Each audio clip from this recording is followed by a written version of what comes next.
Hello, hello, hello. Well, this is the moment where you realise you should have practised using StreamYard, isn't it? I was nearly talking to nothing. Well, hello there, people. So this is an exciting day. Surreal. I'm absolutely shattered.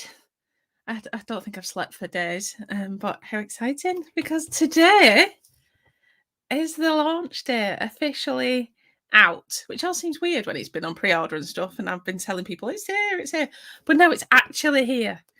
So yeah, we've got a day full of fantastic people, actually. I'm so humbled and in love with all the amazing people that have just straight away said yes to being a guest today on the launch day, which is not just about celebrating the book, it's about celebrating the freelance community, because they are bloody awesome. I absolutely love the freelance community, and if you are someone that's self-employed, freelance, and you're not part of them, get on them, because they are the best support, the best cheerleaders, and become the best friends that you could have in your business. So it is a celebration of everybody that is in my networks, and maybe not in my network yet. Can't speak now. Network yet. But it will be good to connect if we're not already. Hi, Michael and Stuart. Great to see you here. So they're in a fabulous network of mine called Northern Affinity. So I will be having an interview with Michael later on at lunchtime. So yeah, come and join that one. I will be talking about the book process, writing your first book, about the highs and the lows. And I must admit, I mean, writing the actual book was one experience. Doing launch day is another. My God, has this been a bit of a stressful, really emotionally exhausting thing to plan. The fears of, oh, nobody will turn up, nobody will come to the party tonight, nobody will do this. What if everyone says no to appearing? It's been a whole new set of emotions that I totally hadn't thought about in advance. So grateful for everyone that's going to be watching today. And thank you, Lily. Yes, I was just saying congratulations on the book. So if you are watching on Facebook throughout the day, you might just have to approve it. It'll probably ask you if you're going to let them, if you're going to let StreamYard see your name. So just click yes, and otherwise you'll just come up as Facebook user.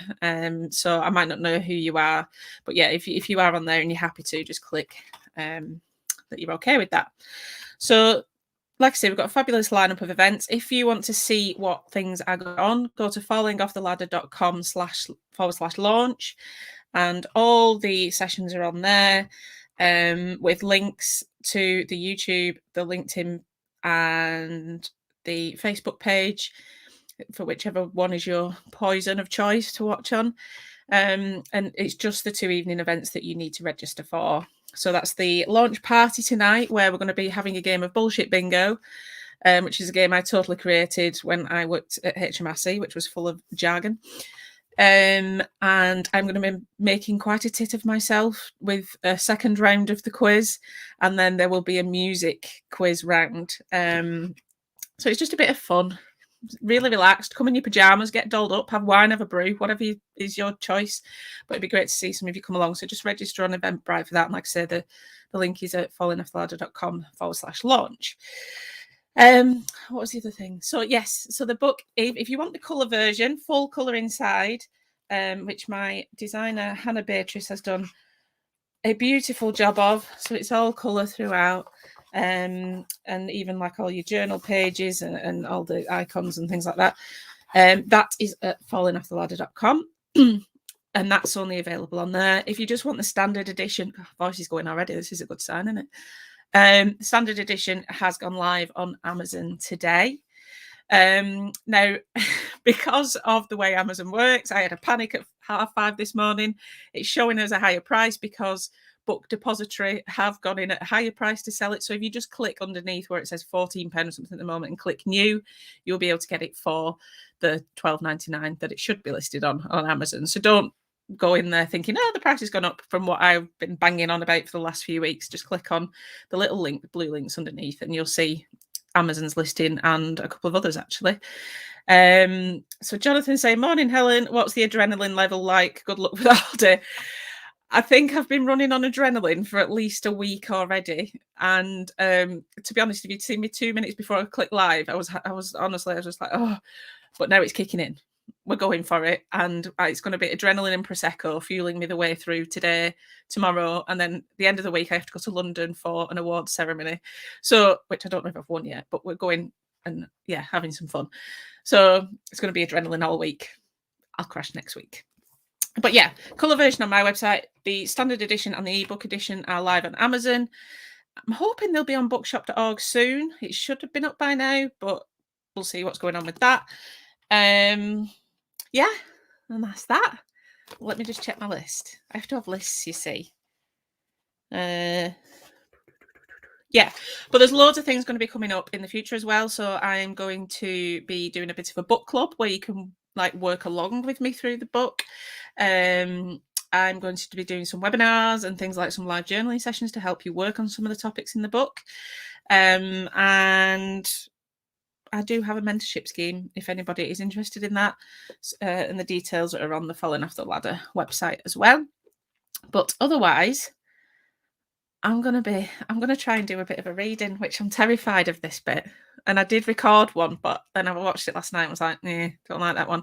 So I'm just going to do it. I'm going to go for it live. Plenty of hot drinks today, Helen. I need you to do all the talking at lunchtime. Yeah, true, Michael. I think in the ones beforehand, I'll let them do the talking and then I'll be good to go with you. Don't worry. You know what I'm like. I'll kick in. The energy will ramp up. So I'm going to do a couple of readings throughout the day. But first of all, I thought I might just do, well, I'm changing my mind now. Tell me, do I tell you what the book's about and who it's for, or do I read my story to you? So I start off the book by telling you a bit about my story. So have a vote. Those watching, do I to what the book is about, who the book is for, or tell you my story? Because I just can't decide now. But the story's quite long. Oh, and I haven't switched my notifications off, so ignore that. Nobody's commented. So I'm just going to pick one. I'm going to go with my story because let's face it, that's the bit that people like being nosy about, isn't it? I feel like I've just gone absolutely gaga now. Oh, Kate's here. Hello, Kate. Talking of lovely friends in the freelance community, there's one. Lovely Kate. And we're actually meeting face to face next week, not this week. We both got confused with all that. Seeing it in the actual living flesh next week. So there we go. So right, my story then. We're all saying my story. Here we go. So my story, falling face first, just for a change. Oh, and Erin's saying my story too. So Erin's my mentor and editor. It's very good. I fell off that bloody ladder hard, not even arse first, but flat on my face. I was humiliated, exhausted, and felt like a failure. I had no idea what I was going to do next, but I can honestly say it was the best thing to ever happen to me. It took until I was 35 and a lot of job changes to finally find my fit. The world of employment is a chaos of contradictions, guessing games, and changing yourself to fit a mould. And despite being a good worker and having a lot to offer, I never seemed to get it right. I just had to watch as less experienced colleagues got promotions handed to them on a plate. They were mouldable, willing to work in a certain way and do what they were told. They never questioned anything or rocked the boat. They were happy to be micromanaged. I really wasn't. I spent a lifetime trying to do all the right things, putting in 1,000% for what? It got me nowhere. Throughout my roles in the design industry and education, I have consistently been told to be less me, and my efforts seemed to be a bad thing. My emotions certainly were. Worried about the students suffering domestic abuse or the one who's just lost a parent in tragic circumstances? Well, you worry too much. You've just got to keep your distance. Having panic attacks in the toilets? You're too emotional. You just can't handle it. This is unprofessional. Have you tried to take a calms tablet? They help my aunt's brother-in-law's cousin. How about you have a meditation break at 2:00 on a Tuesday? That'll fix it. Standing up for yourself when accused of dropping the ball on a project that you knew nothing about? Well, aren't you defensive, aggressive, unprofessional? Struggling with a health condition? There doesn't look anything wrong with you. Are you sure you have it? All these comments, or should I say accusations, have been said to me at some point. Additionally, I've been on the receiving end of continual contradictions where I just never found a balance that pleased others. I'd be told off for talking too much in the open plan office one moment, then dragged into a room to be told I was pulling the mood down the next. This was all while the delightful combination of health issues, insomnia, stress, and long commutes left me feeling exhausted or defeated and struggling to stay awake. I was told to be honest about how I was feeling when it came to my health, then my candour would be used against me, and I would be told I was being too honest and should keep my feelings to myself. I was told to stop working so hard and doing overtime as I was exhausted and stressed, but then more tasks were assigned to my role with no additional pay, obviously, or deadlines were reduced. One minute I was told I was too passionate. I'm still not seeing how that's a bad thing. And then the next minute, my passion and dedication were used to their advantage. The corporate world and its infamous ladder claim to offer so much security, progression, opportunity, teamwork. But my reality was different. My personality didn't fit, my emotions didn't fit. Ultimately, I was not a robot, and humans were not welcome. I was the classic overachiever at school and university. If we ignore the minor blip at A levels, I totally took the wrong subjects for me. Je suis not good at le français. As an adult, however, I wandered aimlessly from job to job, always feeling the expectation that companies wanted me to be someone else. To be a robot, a sheep, to never question anything or have ideas of my own. My personality was too daft, not serious, boring enough, and eventually I lost that side of myself. I had always felt at odds with the workplace, but I couldn't ever put my finger on how or why. I certainly knew something was wrong and that I was uncomfortable. I knew I didn't quite fit the mould, but didn't understand why. I'd go on company away days and see everyone else throwing themselves into cringe-inducing activities involving acting, singing, and the dreaded role play, and I would sink into the shadows hoping to be unnoticed. Or if alcohol was available, get drunk to deal with the situation, and that's never the best plan. I seem like the odd one out for actually preferring the idea of sitting at my desk working. Right from the beginning of my career, things didn't seem right. Fresh out of university, my first job as a designer, my boss, also the owner of the business, pointed at me and declared to a co-worker, "She's not attractive, her tits aren't big enough." The same boss repeatedly tried to set up traps to get us, only the girls, to fail them, so he could tell us off. He made constant sexist comments, a lot of racist ones. Yet the colleague who would drop his trousers in front of the floor-to-ceiling window to shock people walking by was applauded for his efforts. When you are struggling with confidence in your first proper job and outnumbered by very blokey blokes, it's hard to stand up to these things, even if you know it's not right. Fast forward 15 years, and I felt no further on, no nearer to finding a place where I fitted in. I had bounced from business to business with renewed enthusiasm.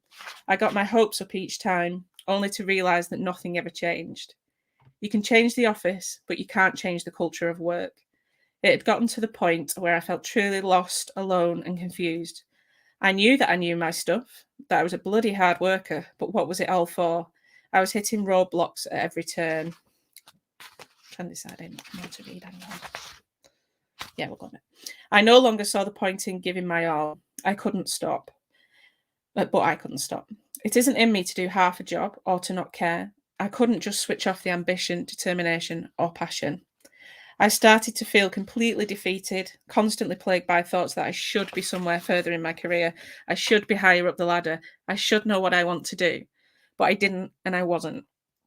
The more stressed I got, the harder it was to see a way through. Eventually, it built to what is probably classed as a breakdown. It was certainly a meltdown of epic proportions. I ended up off sick repeatedly over a period of 6 months, and during the last of the absences, I received a letter from my employer, a letter that I maintain to this day should never have been sent, and it was clear I couldn't even recover at home in peace without conflict. I was already living in fear of the mail thanks to a series of written confirmations of every conversation coming through the letterbox. Though receiving that last letter was the final tipping point and destroyed me that day, I am now grateful for it. It prompted me to immediately send an email to hand in my notice. Enough was enough. I was no longer willing to let people tear me apart. Something had to change. I had no idea what I was going to do, but I knew my first step was to say no more. After already having had so many false starts, I knew I had to start again, and I had to do it while putting myself back together. To this day, I can still recall the sense of relief, euphoria, and freedom that came from pressing send on that email. A weight was finally lifted. So, I shall finish that bit off later because there is a bit more to that story, but I feel like I'll be keeping you here all day. It's like Jack and Ori, this, isn't it? And I do have my first session with Erin coming up in 13 minutes. So yeah, I will finish that off later where it does get more positive. I promise. That was, as Jonathan says, yes, it sounds like hell. It was. It was how many years of hell? Quite a lot, particularly in education. There was a career that I don't recommend anyone goes into, but never mind. Yeah, so it's much more positive, and obviously the next part of the story is how I have then gone from there to where I am now, and how I basically turned everything around in a couple of years, and that is the theme of the book. So, but it's not just my story. There's um 9 other people featuring in the book as well, who were willing to share their story. So there's a real mix of backgrounds, of experiences in there, and we're all people that have worked for other people in employment or corporate and have now gone solo. Sorry, I'm just seeing. If I hadn't signed an NDA, I would have written my story. Well done, you. Yes, that is a big thing.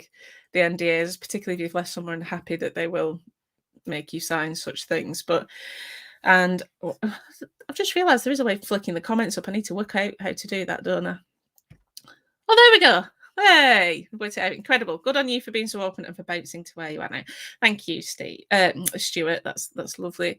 Yes, so I am, well, I'm a different person now. And I certainly wouldn't have been thinking of doing this 3 or 4 years ago, put it that way. I would not have got on video. And in fact, it was only about a year and a bit ago I said I would never do video. And then I did a course with Becky, who I mentioned in the book. And I thought I was giving her a bit of a challenge, joining her course, going, I'm not doing video. Why you want a video course, Helen? I'm being an awkward sort. And then, no, you can't get me off the thing. So thank you very much to everybody. Oh, Julie Parkinson, hello. Long time no see. And yeah, so I should be back in a bit. I'm going to go and get another brew because I feel like I need the caffeine pumping through my veins. But I'm so glad so many of you have joined. That gives me a bit more confidence for the rest of the day. But I hope you like the reading. And yeah, come and join us for lots of the sessions. I hope to see you in a bit. How do I get the comments off? There we go. Hey, it's a learning curve today. Bye. See you in a bit.